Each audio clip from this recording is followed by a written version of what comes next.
అయ్యా ఉమ్మి సలీం నేను చెప్పేది ఒకటే, కనీసం సబ్జెక్ట్ మాట్లాడేటప్పుడు ఆ డిపార్ట్మెంట్ దగ్గర పోయి ఆ బోర్ ఎస్టిమేట్ ఎట్లేస్తారు, బోర్లు ఎప్పుడు ఎస్టిమేట్లు ఎట్లేస్తారంటే మన రోడ్డు మాదిరి 2 లక్షలు 3 లక్షలు 10 లక్షలు బెటరు మీటర్ లెక్క పెడతారు.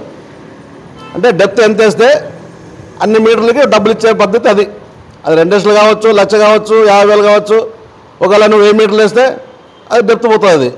అది మాట్లాడాలా. మీరు తెలుసుకోవాలి ఏదైనా ఒక విషయం సబ్జెక్ట్ మాట్లాడేటప్పుడు ఒక ఎమ్మెల్యే స్థాయిని విమర్శించేటప్పుడు ఆ సబ్జెక్ట్లో ముందు పోవాలి. నువ్వు పోయిన తర్వాత ఆ జీవోలు ఆ ఎస్టిమేటు దాని ప్రకారం మాటలు తప్పితే ఏదో 2 లక్షలంట 1,50,000 అంట మంత్రాలయంలో వేసినారు, ఎమ్నూరులో వేసినారు, అది కాదయ్యా పద్ధతి. అది ఒక్కో దానికి ఒక సిస్టమ్ ఉంటుంది.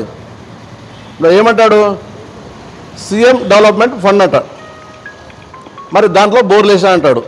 ఎప్పటి నుండి 2019 2023.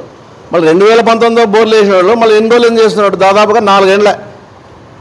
మరి 4 ఏళ్ళంటే ఈ ఉమ్మిసలు ఏం చేస్తున్నాడు అంటే ఈరోజు రాజకీయ ఉనికి అంటే వాళ్ళకి ఏదో పార్టీగా టీడీపీలో మనమని చేరినాడు, నాకు సీటు కావాలా మైనార్టీ తరఫున, అది ఉనికి కాపాడుకునే తప్పితే ఇవన్నీ మాట్లాడండి. కరెక్ట్ ఉంటే వాయిస్లో మాట్లాడండి, మేము కూడా ఒప్పుకుంటాం. ఆ బోర్లు ఎస్టిమేట్ ఎట్లా వేస్తారో రోడ్లు ఎస్టిమేట్ అది కూడా తెలియదు నీకు. ఊరికి ఏదో మారుతాడు అంతే. 2 లక్షల బోర్లు 1.5 లక్ష ఎమ్నూరులో అంట, ఇక్కడ ఆదాయంలో వస్తే 2 లక్షలు. అసలు దీంట్లో బోర్లకి ఎమ్మెల్యేకి ఏమైనా సంబంధమా? ఆర్డీఎస్ డిపార్ట్మెంట్ ఉంది, మున్సిపల్ డిపార్ట్మెంట్ ఉంటాయి, వాళ్ళు ఎస్టిమేట్లు వేస్తారు, వాళ్ళు టెండర్లు పిలుస్తారు, కాంట్రాక్ట్ టెండర్ వేస్తాడు. మరి దాన్ని పెట్టుకొని ఎమ్మెల్యే 50,000 ఇచ్చాడు, ఎమ్మెల్యే ఎస్టిమేట్ వేస్తాడు. ఏమన్నా ఎమ్మెల్యే కోట్ చేస్తాడా?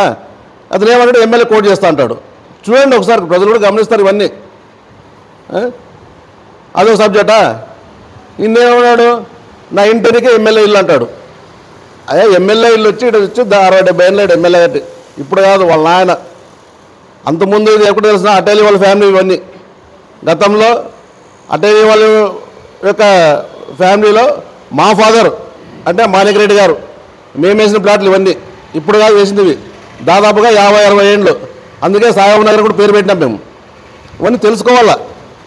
ఆ రోజు భీమిరెడ్డి గారు ఆ రోజు కొనుక్కునేది ఇవన్నీ ఇండ్లు. అతను కొనుక్కున్న తర్వాత మామూలు డెవలప్మెంట్ చేసుకుంటారు. ఇంటి పక్కల ఇల్లు కొంటాడు, కొనుక్కోకూడదా? ఇప్పుడు ఎక్కడో ఉన్న ఉమ్మి సలీం ఇంటి ఎమ్మెల్యే ఇంటి పక్కల కొన్ని కోట్లు పెట్టి కొనుక్కొని ఇప్పుడు ఎట్లా చేస్తున్నాడు ఎమ్మెల్యే ఉమ్మి సలీం గారి? కార్లు ఉన్నాయి, అవి ఉన్నాయి, ఇవి ఉన్నాయి, మీసాలు గడ్డాలు. అవును మనోజ్ రెడ్డి హైట్ ఉన్నాడు, వెయిట్ ఉన్నాడు, నువ్వు హైట్ లేవు. మరి దేవుడు నీకు ఇవ్వలేదు, అందం ఇవ్వలేదు. ఆ పిల్లలకు అందం ఇచ్చినాడు, మరి వస్తాయి గడ్డాలు వస్తాయి, మీసాలు వస్తాయి. నీకు ఆ అందం లేదు, అది లేదు నీకు. మరి దాన్ని కూడా దాన్ని వ్యక్తిగతంగా మాట్లాడితే ఏమన్నా అర్థమా ఇది? ఎందుకంటే ఆ రోజు ఆ పిల్లోడు మాట్లాడాడు కాబట్టి నేను మాట్లాడుతున్నాను ఇవన్నీ. ఎందుకంటే ఎన్నోసార్లు మీడియా ముందు రాను నేను. కాబట్టి ఇవన్నీ తెలుసుకోవాలి, మాట్లాడాలి. ఏ పార్టీ అయినా కానీ చెప్పేది irrespective of party, any party, మా వైఎస్ఆర్ పార్టీ అయితేనేమి, టీడీపీ అయితేనేమి, అన్ని పార్టీలు చెప్తాం ఎన్నోసార్లు. వ్యక్తిగతంగా విమర్శించుద్దని ఎన్నోసార్లు చెప్తుంటాం మేము.